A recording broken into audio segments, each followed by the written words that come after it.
पवित्र यूकरिस्त क्रिस्तीय जीवन का केंद्र है और पवित्र यूकरिस्तीय बलिदान या मिस्सा बलिदान हमारा जीवन का केंद्र और इसके बिना हमारा क्रिस्तीय जीवन असंभव है। मिस्सा बलिदान के 2 समारोह और 3 विधियां होते हैं।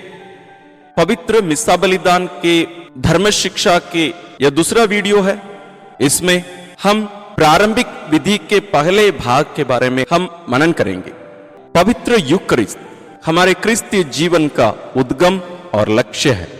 The Holy Eucharist is the source and summit of Christian life. इस महान रहस्य को जानना हमारे लिए जरूरी है, अनिवार्य है। इसलिए इस धर्म शिक्षा सीरीज में, इस श्रृंखला में हम एक एक भाग को, अंश को हम लेकर मनन चिंतन कर रहे हैं, सीख रहे हैं। मिस्सा के 2 समारोह होते हैं, शब्द समारोह और यूकरिस्त समारोह। 3 विधियां होती हैं, प्रारंभिक विधियां, कम्युनियन विधि और समापन विधि। प्रारंभिक एक विधि नहीं, इसको विधियां कहते हैं क्योंकि इसके अंतर्गत बहुत सारी बातें होती हैं। पिछले एपिसोड में हमने मनन किया कि मिस्सा की तैयारी कैसे करनी चाहिए, जुलूस कैसे होना चाहिए, कौन कहां खड़े रहना चाहिए और कैसे आना चाहिए, और चर्च में आने के बाद वेदी का आदर क्यों किया जाता है, और यीशु की उपस्थिति कैसे 5 रूप में वहां है। इन सभी बातों पर हमने पिछले एपिसोड में मनन किया। यदि आप उसको नहीं देखे हैं, मैं आपसे आग्रह करूंगा कि आप जो लिंक हम उस वीडियो का डिस्क्रिप्शन में दिए हैं उसको आप जरूर देखिए और उसके बाद इसको देखिएगा, ताकि हर बात को हम सीखते जाएं तो उसका महत्व हमें बेहतर समझ में आएगा। हम जानते हैं प्रवेश गान समाप्त हो जाने पर हम सभी खड़े रहते हैं और मुख्य याजक हमसे आह्वान करते हैं कि हम भी उनके साथ मिलकर अपने आप को क्रूस के चिन्ह से अंकित करके पवित्र यूकरिस्तीय बलिदान का प्रारंभ करें। क्रूस के चिन्ह का महत्व क्या होता है और उसका अर्थ क्या है, इसके बारे में हम इसके पहले 2 वीडियोस बनाए हैं। एक में हमने समझाया कि क्रूस का चिन्ह क्या होता है, दूसरे में हम उसके द्वारा बहुत सारे रहस्यों को प्रकट करते हैं। उनमें से हम 21 महत्वपूर्ण रहस्यों को लेकर उस पर भी हमने मनन किया। आप उस एपिसोड को जरूर देखिए, दोनों का लिंक हम डिस्क्रिप्शन में दिए हैं, आप उसको समझने की कोशिश करिए। और अभी के लिए मैं 1-2 बातों पर जोर देना चाहूंगा क्रूस के चिन्ह के बारे में। क्रिस्तीय प्रार्थनाओं का प्रारंभ हम क्रूस के चिन्ह से ही करते हैं और समापन भी क्रूस के चिन्ह से ही करते हैं।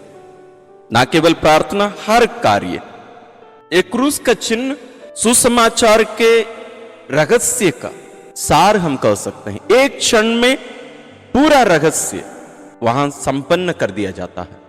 त्रिएक ईश्वर वहां हो गए, प्रभु यीशु का शरीर धारण हो गया, उनका मुक्ति रहस्य यानी क्रूस और उनके पुनरुत्थान, ये सब बातें वहीं एक क्षण में हम प्रकट कर देते हैं, वहां वो उपस्थित करा दिया जाता है। और उस क्रूस के चिन्ह से ना केवल शब्द के द्वारा हमारा जो हाव भाव है, जो जेस्चर है, क्रूस के चिन्ह से हम जो अपने आप को चिन्हांकित करते हैं, वो उस कार्य को भी प्रकट करता है। और ईश्वर के साथ हमारा जो संबंध विशेष रूप से बपतिस्मा संस्कार के द्वारा प्रारंभ किया गया, उसका यहां नवनीकरण किया जा रहा है। हम पर ईश्वर का जो अधिकार है उसका हम नवनीकरण कर रहे हैं। हम कह रहे हैं कि मैं ईश्वर का हूं, और यहां हम अपने हाथ के द्वारा यीशु के पवित्र क्रूस का और उसके द्वारा हमारी मुक्ति की घोषणा हम वहां करते हैं। और जैसे मैंने कहा, इनके साथ साथ और भी 21 बातें हैं क्रूस के चिन्ह के बारे में, और मैं आशा करता हूं आप जरूर उसको देखे होंगे, नहीं है तो आप जरूर उसको देखने जा रहे हैं। इसके तुरंत बाद हम देखते हैं मुख्य याजक उपस्थित हर लोगों का अभिवादन करते हैं, और यह वचन जो है बाइबल से लिया गया है, और इसके बारे में भी मैं पहले भी बताया हूं। वास्तव में संपूर्ण यूकरिस्तीय बलिदान पवित्र वचन पर आधारित है, और पवित्र वचन यहां जीवंत हो जाता है। कुरिन्थियों के नाम संत पौलुस का दूसरा पत्र अध्याय 13 पद संख्या 13 में लिखा है, प्रभु यीशु मसीह का अनुग्रह ईश्वर का प्रेम तथा पवित्र आत्मा की सहभागिता आप सबको प्राप्त हो। इन्हीं शब्दों को मुख्य याजक यहां उपयोग करते हैं। जरूर अनुग्रह के जगह पर कृपा का प्रयोग किया गया है, सहभागिता के जगह पर अब साहचर्य का प्रयोग किया गया है। अन्य सभी बातें वही हैं, लेकिन दोनों शब्दों का अर्थ वही है, अर्थ में कोई फर्क नहीं। ये अनुवाद की बातें हैं, अन्यथा जो वचन का बाइबल के जो शब्द हैं उन्हीं को ही यहां मिस्सा में प्रयोग किया गया है। इसके अलावा और भी कुछ ऑप्शंस दिए रहते हैं। जो धर्माध्यक्ष या महाधर्माध्यक्ष जब मिस्सा के लिए आते हैं, अब सुने होंगे, वो सीधा कहते हैं प्रभु आप लोगों के साथ हो। वो इसका उपयोग कम करते हैं, या वे कहते हैं प्रभु की शांति आप लोगों के साथ हो। यह कोई एक पुरोहित नहीं कह सकता, यह केवल महाधर्माध्यक्ष या धर्माध्यक्ष जब मुख्य याजक होते हैं उन लोग इस अभिवादन का प्रयोग करते हैं। उसके तुरंत बाद हम प्रवेश करते हैं पश्चाताप की विधि। इस विधि को अधिकांश हम समझ नहीं पाते हैं और इसका वास्तव में हम सही उपयोग नहीं करते हैं। पश्चाताप की जो विधि है इसकी जरूरत क्या है? निर्गमन ग्रंथ अध्याय 19 पद संख्या 10 से 12 में हम पढ़ते हैं। वास्तव में पूरा अध्याय आप पढ़ के देखिए, आपको समझ में आएगा मैं क्या कहना चाह रहा हूं। और इधर हम पढ़ते हैं, प्रभु ने मूसा से कहा तुम लोगों के पास जाकर आदेश दो कि वे आज और कल अपने को पवित्र करें और अपने वस्त्र धो लें। वे परसों के लिए अपने को तैयार करें, क्योंकि परसों प्रभु सभी लोगों के सामने सीनाई पर्वत पर उतरेगा। तुम लोगों के लिए चारों तरफ एक सीमा निर्धारित कर दोगे और उनसे कहोगे ध्यान रखो पर्वत पर कोई नहीं चढ़े और ना उसकी तलहटी तक पहुंचे। जो पर्वत का स्पर्श करेगा वह मारा जाएगा। यानी वो पर्वत पर ईश्वर स्वयं उपस्थित होने वाले थे, क्योंकि वहां ईश्वर इस्राएलियों के साथ अपना विधान की स्थापना करने वाले थे। उसी के लिए ही उनको तैयार करने के लिए, अपने आप को तैयार करने के लिए कह रहे थे। और यहां हम जहां खड़े हैं वास्तव में यह सीनाई पर्वत से भी बढ़कर एक जगह है। हम यहां एक सृष्टि के सामने खड़े नहीं हैं, यानी एक पर्वत जो ईश्वर अपने हाथों में बनाए हैं उसके सामने नहीं, बल्कि स्वयं ईश्वर के सामने हम खड़े हैं। जैसे पिछले एपिसोड में हमने देखा कि कैसे पवित्र वेदी स्वयं प्रभु यीशु का प्रतीक है। प्रभु यीशु की जो 5 रूप की जो उपस्थिति है उनमें से पवित्र वेदी भी एक है। यहां प्रभु यीशु स्वयं वो चट्टान या वो पर्वत है जहां हम ईश्वर से, पिता से मिलने के लिए यहां आए हैं, और वो भी एक विधान के लिए, या जो विधान हो चुका है कलवारी पर्वत पर उसका स्मरण करने के लिए। और स्मरण का अर्थ क्या होता है हम इसके बारे में भी हम विस्तार रूप से मनन किए हैं। जब हम चर्च में स्मरण शब्द का प्रयोग करते हैं इसका अर्थ है भूतकाल को वर्तमान बनाना, बीती हुई कोई घटना को उपस्थित कराना या वर्तमान बनाना। और यह कोई मनुष्य का कार्य नहीं बल्कि स्वयं ईश्वर का कार्य है। और इन सब के बारे में इसके पहले हम बहुत सारे वीडियोस पवित्र यूक्रिस्त के बारे में बनाए हैं, आप जरूर उनको देखे होंगे, समझे होंगे। नहीं है तो हम डिस्क्रिप्शन में उनके लिंक दे रहे हैं, उनको आप जरूर देखिए, समझिए और उसके महत्व को अपनाने की भी कोशिश करिएगा। तो हम यह देख रहे हैं कि हम यहाँ एक विधान में प्रवेश करने और ईश्वर की निजी संतान होने की जो वास्तविकता है उसका नवीनीकरण करने के लिए यहां हम उपस्थित हैं। और हम जानते हैं कि हम पापी हैं, हम अयोग्य हैं। ये कैसे पता चलता है? अधिकांश हम मनुष्य अपने आप को दूसरे मनुष्यों के साथ तुलना करके हम देखते हैं कि मैं उसके समान नहीं हूं, मैं बेहतर हूं, मैं अच्छा जीवन जी रहा हूं, मैं कोई पाप तो नहीं करता हूं। लोगों से जब हम बात करते हैं तो लोग कहते हैं कि फादर मैं तो कोई पाप नहीं करता हूं, मैं क्यों पाप स्वीकार के लिए या मेल मिलाप संस्कार के लिए जाऊं। इस संदर्भ में मैं प्रभु यीशु द्वारा दिया गया उस दृष्टांत को याद दिलाना चाहूंगा। संत लूकास रचित सुसमाचार अध्याय 18 पद संख्या 9 से 14, जो कि फरीसी और नाकेदार का दृष्टांत है। 2 व्यक्ति मंदिर में प्रार्थना करने के लिए जाते हैं। एक व्यक्ति रहता है फरीसी, जो कि नियमों का पालन करने और अपने स्वयं का सही होने का वहां वादा करके, अपने कर्म के कारण सही होने का दावा करके ईश्वर से प्रार्थना करता है, वहां गिनती करता है। वो वहां केवल कहने के बारे में नहीं, उसके हाव भाव को भी देखिए। पद संख्या 11 में लिखा है, फरीसी तनकर खड़ा हो गया और मन ही मन इस प्रकार प्रार्थना करता रहा। उसकी प्रार्थना सुनिए, ईश्वर मैं तुझे धन्यवाद देता हूं कि मैं दूसरे लोगों की तरह लोभी, अन्यायी, व्यभिचारी नहीं हूं, और ना इस नाकेदार की तरह ही मैं सप्ताह में 2 बार उपवास करता हूं और अपनी सारी आय का 10वांश चुका देता हूं। एक व्यक्ति की मानसिकता है जो अपने कर्म के कारण अपने आप को सही ठहराता है। हम भी ऐसे ही करते हैं। जैसे मैंने कहा, हम दूसरों के साथ तुलना करते हों या अपने कर्म के कारण हम कहते होंगे अपने से कि मैं सही हूं, मैं अच्छा व्यक्ति हूं, मैं ऐसे ऐसे धर्म कार्य सब करता हूं। वो वास्तव में ईश्वर से बातें नहीं कर रहा था, वह स्वयं को ईश्वर के जगह पर रखकर स्वयं से बात कर रहा था। पद संख्या 11 में हमने इसलिए देखा, वो मन ही मन इस प्रकार प्रार्थना करता रहा। वो किससे कह रहा है? वास्तव में वो अपने आप से कह रहा है, अपने बारे में कह रहा है। वो अपने आप को अपने नजर से, दुनिया की नजर से देख रहा है, कानून के नजर से देख रहा था। लेकिन दूसरा और एक व्यक्ति था। हमें इस दूसरे व्यक्ति के समान बनने की जरूरत है, और वो था नाकेदार, यानी समाज की दृष्टि में पापी, और वो ईश्वर के सामने खड़े हो जाता है। अपने आप को ईश्वर की दृष्टि से और ईश्वर की रोशनी में अपने आप को देखता है, क्योंकि देखने के लिए केवल आंख नहीं, हमें ज्योति की जरूरत है। और इसलिए यीशु कहते हैं, मैं संसार की ज्योति हूं। और उस संसार रूपी यीशु की उपस्थिति में ही हमें पता चलता है कि हम वास्तव में कौन है। नाकेदार क्या करता है? देखिए, नाकेदार कुछ दूरी पर खड़ा रहा, उसे स्वर्ग की ओर आंख उठाने तक का साहस नहीं हो रहा था। वह अपनी छाती पीट पीट कर यह कह रहा था, ईश्वर मुझ पापी पर दया कर। देखिए उसके हाव भाव को, वो दूरी पर खड़ा है, वो पास भी नहीं किया। जबकि फारिसी पास में गया और तन कर खड़ा हो गया, यानी मैं सही हूं। वो आत्मविश्वास से भरा था, वो आत्मनिर्भर था।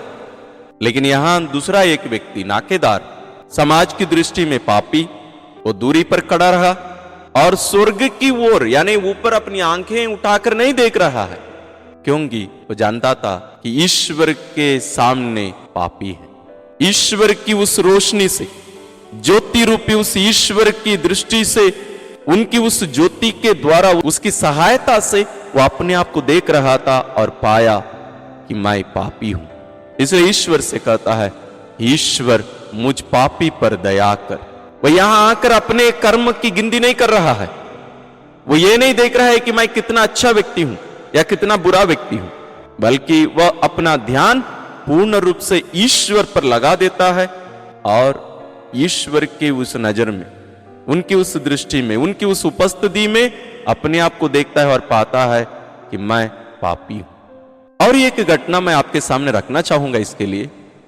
संत लूकास रचित सुसमाचार अध्याय 5 में हम देखते हैं, प्रभु यीशु झील के किनारे शिक्षा दे रहे थे और संत पेतरुस के नाव पर बैठकर लोगों को बाद में शिक्षा दिए, क्योंकि भीड़ इतनी ज्यादा हो गई थी कि लोग धक्का देने लगे। तो यीशु संत पेतरुस के नाव पर सवार होकर या बैठकर लोगों को शिक्षा दे रहे थे। शिक्षा समाप्त हो जाने पर यीशु संत पेतरुस से मछली पकड़ने के लिए जाल डालने को कहे और वे डाले, और इतनी ज्यादा मछली उनको मिली, संत पेतरुस अपने आप को यीशु की उस ज्योति में देखने लगा और जाकर उनके पैर पर, उनके पांवों पर गिर पड़ा और कहा, प्रभु मैं पापी हूं, मुझसे दूर हो जाइए। Lord depart from me for I am a sinner. तो दया याचना के समय यानी पश्चाताप की जो विधि है, उस समय हमें अपना नजर अपने पर नहीं, वास्तव में ईश्वर पर लगाने के लिए हम बुलाए जा रहे हैं। और उनकी उस ज्योति में अपने आप को देखना, दुनिया की दृष्टि से नहीं, दूसरों की तुलना में नहीं, बल्कि ईश्वर रूपी उस ज्योति में हमें अपने आप को देखने की जरूरत है। तब हम पाएंगे कि हम हर व्यक्ति पापी हैं, हम हर व्यक्ति पापी हैं।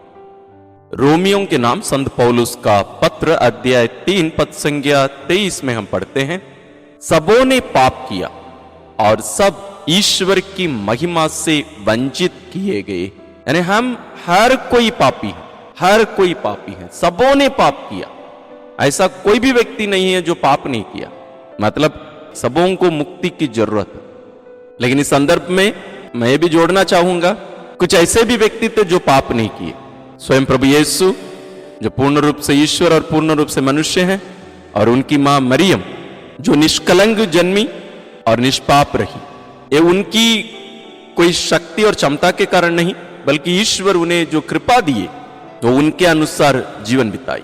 इसके बारे में हम इसके पहले सब चर्चा किए हैं, आप उन वीडियोस को जरूर देखिएगा। और यहां हम अपना नजर, जैसे मैंने कहा, अपने पापों पर लगाने के लिए और हमें अपने आप को दोष लगाकर अपने आप को नीचे दिखाने के लिए नहीं, बल्कि हम यहां किसके सामने खड़े हैं? ईश्वर के सामने खड़े हैं। अब जस्ट सोचिए कि आप कोर्ट में जज के सामने या न्यायाधीश के सामने आप कबूल कर रहे हैं, आप स्वीकार कर रहे हैं कि मैंने पाप किया। यहां कोई वकील वकालत नहीं कर रहे हैं, आप पर दोष नहीं लगा रहे हैं, बल्कि यहां हम हर एक स्वयं अपने ऊपर दोष लगा रहे हैं। यहां वहां उपस्थित लोग हम पर दोष नहीं लगा रहे हैं, समाज आपके ऊपर या मुझ पर दोष नहीं लगा रहा है यहां, बल्कि यहां हम स्वयं जो दोषी हैं, जो पापी हैं, हम ईश्वर के सामने जाके स्वीकार कर रहे हैं, हे ईश्वर मैंने पाप किया है, हे प्रभु मैंने पाप किया है, मुझ पर दया कर। इसलिए पश्चाताप की जो विधि है बहुत ही महत्वपूर्ण है। यहां हम ईश्वर के सामने जाकर एक दोषी होने का जो वास्तविकता है उसको हम स्वीकार करके हम क्षमा याचना कर रहे हैं। इसलिए हमें इसके लिए पर्याप्त समय देना भी जरूरी है। तो हमारे जो फादर्स हैं या मुख्य याजक होते हैं, उन लोगों से भी मेरा अनुरोध है कि हम इसके लिए विश्वासियों को तैयार करें। और यहाँ इसकी तैयारी में कभी कभी ये भी होता है कि उस दिन होने वाले पाठों के बारे में यहाँ बता दिया जाता है। नहीं, हम यहाँ उस दिन के तीनों पाठों को यहाँ बता नहीं सकते हैं, कौन से पुस्तक से है और आज के वचन क्या कहता है, उन सब के बारे में वहां हमें टिप्पणी करना ही नहीं है। हाँ जरूर, तीनों पाठों का जो संदेश है, उसका जो सार है, जो उसका जो थीम होगा उस दिन का, उसको पाठों के बारे में बताए बिना ही हम उन बातों को बताकर लोगों को तैयार कर सकते हैं। साप्ताहिक दिनों में पवित्र यूकरिस्तीय बलिदान में ज्यादा समय नहीं रहता है, यानी लोग काम पर जाना और अन्य भी बहुत सारे जरूरी काम सब रहता है, तो सब बहुत सीमित समय रहता है, तो उसमें भी लेकिन हमें ये समय देना अनिवार्य है। थोड़ा सा समय दें, पुरोहित की ओर से या लोगों की ओर से भी जब इसकी तैयारी के लिए जब बोला जाता है, उसके बाद में मूल्यांकन, स्वयं मूल्यांकन करने और तैयारी करने के लिए भी थोड़ा सा वक्त देना अच्छा है, ताकि हम अपने पापों को हम स्वीकार करने पाए, उनको याद करने पाए और ईश्वर के सामने रखने पाए। अन्यथा क्या होता है, अधिकांश मैंने भी देखा है कि जैसे हम कह दिए, भाई और बहनों हम अपने पापों को स्वीकार करें ताकि हम यह पवित्र बलि चढ़ाने के योग्य बन जाएं। इतना कहने के 1-2 सेकंड में ही हम शुरू कर देते हैं आगे के, नहीं, वहां हमें कुछ क्षण रुकना अनिवार्य है ताकि हम अपने आप को तैयार करने पाए, हम अपने पापों को याद करने पाए और उन्हें ईश्वर के सामने रखकर स्वयं पहले अपने मन से ही, अपने दिल से ही हम क्षमा याचना करने पाए। इसलिए थोड़ा सा वक्त वहां देना जरूरी है। और कभी कभी ये भी होता है, ये तैयारी करने की जो बातें होती हैं, उस तैयारी के तुरंत बाद हम उस दिन के मतलबों की घोषणा करने लग जाते हैं। मतलब आज के मिस्सा बलिदान इन इन लोगों के इन इन मतलबों के लिए चढ़ाया जा रहा है, नहीं, उसको या तो हमें पश्चाताप की विधि के पहले या मिस्सा बलिदान प्रारंभ होने से पहले या महिमा गान के बाद में हम उसकी घोषणा या उसको हम लोगों को बता सकते हैं। और हम थोड़ा सा जो पश्चाताप विधि के अंतर्गत जो प्रार्थना हम करते हैं, उस प्रार्थना के शब्दों पर थोड़ा सा हम नजर डालते हैं, क्योंकि ये भी बहुत ही महत्वपूर्ण है और इसका प्रयोग हमें कैसे करना चाहिए। बहुत सारे लोग, विशेष रूप से गैर कैथोलिक विश्वासी कैथोलिक विश्वासियों पर ये दोष लगाते हैं कि तुम लोग लिखी हुई प्रार्थनाओं का प्रयोग करते हो और किसी के शब्द हैं और तुम लोग उन्हीं शब्दों का प्रयोग करते हो। दोष एक प्रकार से सही है। कब तक सही है? जब तक हम उन शब्दों को अपने शब्द नहीं बनाए हैं, जब तक ये लिखे हुए शब्द, ये लिखी हुई प्रार्थना मेरी नहीं हो जाती, वो और किसी की ही प्रार्थना रहती है। तो मुझे इन शब्दों को मेरे शब्द बनाने की जरूरत है। यानी ये मेरे मुख से केवल नहीं, बल्कि मुझे अपने हृदय से अनुभव करते हुए इन शब्दों का, ना केवल इस प्रार्थना का, कोई भी प्रार्थना का प्रयोग हम जब करते हैं, विशेष रूप से जो पुरानी लिखी हुई प्रार्थनाएं, सुंदर सुंदर प्रार्थनाएं हैं, उनका प्रयोग जब हम करते हैं, उन्हें हमें सबसे पहले अपनाने की जरूरत है। आइए हम इस प्रार्थना को देखते हैं। हे भाइयों बहनों, मैं सर्वशक्तिमान ईश्वर और आप लोगों के सामने स्वीकार करता हूं। और कहीं कहीं लोग पिता ईश्वर भी बोलते हैं, वो भी गलत है। यहां हम पिता ईश्वर के सामने हम स्वीकार नहीं कर रहे हैं, हम ईश्वर, यानी यहां हमें नहीं बताया जा रहा है कि पिता ईश्वर है, पुत्र ईश्वर है कि पवित्र आत्मा ईश्वर के सामने। ईश्वर के सामने यानी त्रिएक ईश्वर के सामने हम स्वीकार कर रहे हैं। और किसके सामने? वहां जो उपस्थित है। कौन कौन उपस्थित है? क्या केवल शारीरिक रूप से जो वहां दिख रहे हैं उतने ही लोग उपस्थित हैं? नहीं, संपूर्ण कलीसिया वहां उपस्थित है। ना केवल इस धरती में हम जो जीवित हैं, बल्कि जो वास्तव में जीवित हैं, यानी स्वर्ग में संतगण, स्वर्गदूतगण हर मिस्सा बलिदान में वहां उपस्थित हो जाते हैं। तो हम ईश्वर के सामने, ना कि पिता ईश्वर, उसको सुधार दीजिए यदि आप ऐसे उपयोग करते हैं, तो हम ईश्वर के सामने और जितने भी लोग वहां उपस्थित हैं, ना केवल शारीरिक रूप से, फिर मैं दोहरा रहा हूं, सबके सामने हम स्वीकार करते हैं क्या? कि मैंने मन, वचन और कर्म से, हम मन से पाप करते हैं, जैसे प्रभु यीशु ने कहा है, हमें कोई कुकर्म करने की जरूरत नहीं है पाप होने के लिए, मन से सोचना ही पाप हो जाता है। दूसरा, वचन, हमारे शब्दों के द्वारा, हमारी वाणी के द्वारा। तीसरा, हमारे कर्म के द्वारा हम जो कार्य करते हैं। और इसके साथ और एक पाप होता है, वो इतना ही बड़ा पाप है, वो है अपने कर्तव्य पूरा ना करने से। हमारे जितने भी कर्तव्य हैं, माता पिता के रूप में हो सकता है, संतान के रूप में हो सकता है, मेरे लिए एक पुरोहित के रूप में हो सकता है, हमारी जो जो जिम्मेदारी है, उन सबको पूरा नहीं करना भी पाप है। केवल एक गलत काम करना केवल पाप नहीं, बल्कि जो सही कार्य मुझे और आपको करना चाहिए और जब हम उसको नहीं करते हैं, वो भी पाप है। अंग्रेजी में इसको सिन ऑफ ओमिशन कहते हैं। यानी जिन कार्यों को हमें करने की जरूरत है, अनिवार्य है, लेकिन हम उनको जब हम नहीं करते हैं तो वो भी पाप है। तो ये यहां 4 प्रकार के बता दिए गए हैं।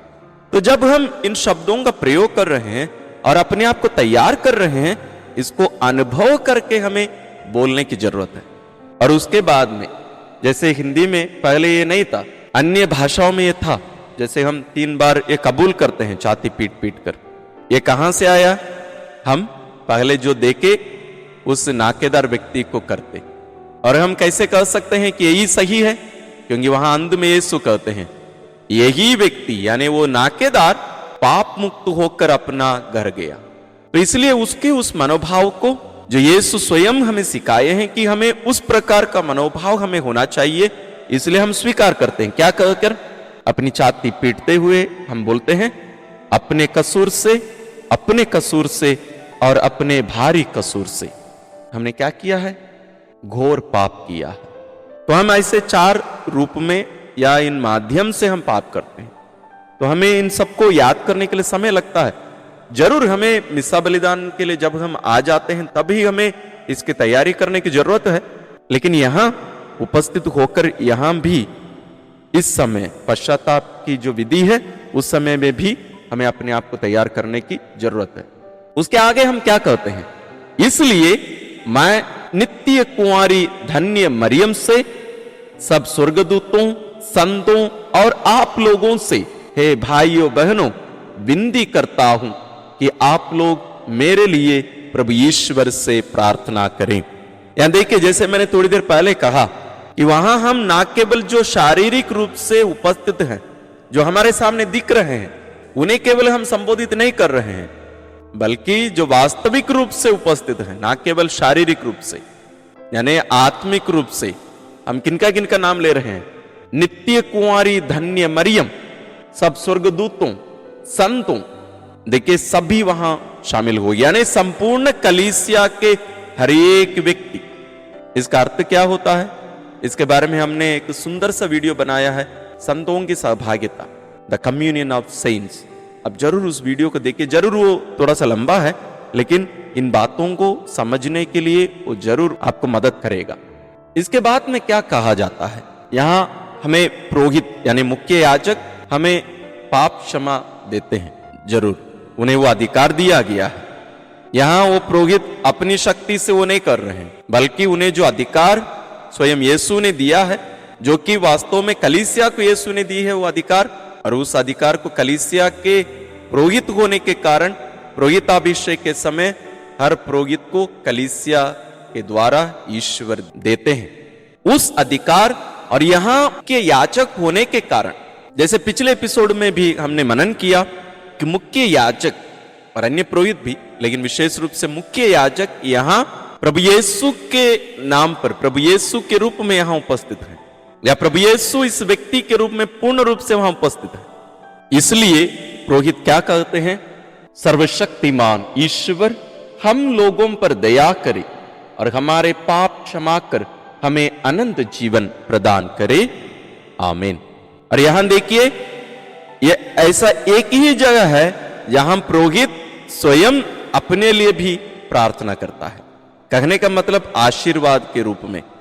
अन्यथा जब भी आशीर्वाद देते हैं एक पुरोहित, वो हमेशा ये कहते हैं, सर्वशक्तिमान ईश्वर पिता और पुत्र और पवित्र आत्मा आप लोगों को आशीर्वाद प्रदान करे, आप लोगों को, हम लोगों को नहीं।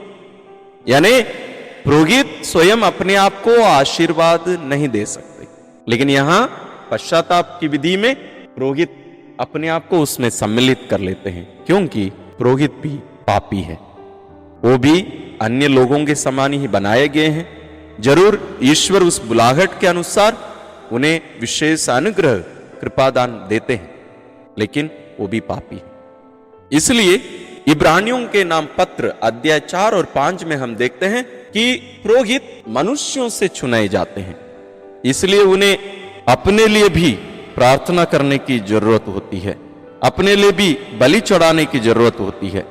और इसलिए पुरोहित जो स्वयं पापी है, ईश्वर से दया याचना करते हैं और अपने लिए भी ईश्वर से दया की भीख मांगते हैं। और कभी कभी विशेष रूप से जैसे यहां मिस्सा ग्रंथ में लिखा गया है, रविवार को समय समय पर विशेष रूप से पास्का काल में प्रथागत पश्चाताप विधि के बदले बपतिस्मा की स्मृति में जल की आशीष और छिड़काव विधि ली जा सकती है। यानी ये कंपलसरी नहीं है कि ऐसा होना ही है। माने जिस प्रार्थना पर हम मनन कर रहे थे, कौन सी प्रार्थना? ये जो हम पाप स्वीकार करने की जो प्रार्थना है, हे भाइयों बहनों, मैं सर्वशक्तिमान ईश्वर, इसको छोड़कर इसके जगह पर दूसरी एक विधि है जहां जल की आशीष होती और उसका छिड़काव होता है। और कलीसिया हमें सिखाती है कि विशेष रूप से पास्का काल में और अन्य समय में भी, लेकिन विशेष रूप से पास्का काल में हमें जल की आशीष करके उसको लोगों पर छिड़काने की वो जो विधि है उसका प्रयोग करने की जरूरत है। लेकिन कोई कंपलसरी नहीं है कि उसी को ही करना है, और बीच बीच में उसको हमें करने की भी जरूरत है। तो यह रहा प्रारंभिक विधि का एक भाग, यानी पश्चाताप विधि। और प्रारंभिक विधि का जो बचे हुए जो अंश हैं, जैसे महिमागान और हम प्रार्थना करें, इन सब के बारे में हम अगले वीडियो में मनन करेंगे। और मैं विश्वास करता हूं इन बातों को आप लिख रहे हैं, मनन कर रहे हैं, दूसरों को सिखा रहे हैं, और यूकरिस्तीय बलिदान में एक नए तरीके से, पूर्ण रूप से, जानकारी के साथ, विश्वास के साथ आप सहभागी हो रहे होंगे, और उसके फलों को अपने जीवन में अनुभव करके अपना भी रहे होंगे। और जरूर उसको करिए और दूसरों के साथ, अपनों के साथ भी इसको शेयर करिए। आप सबों को ईश्वर आशीर्वाद प्रदान करे।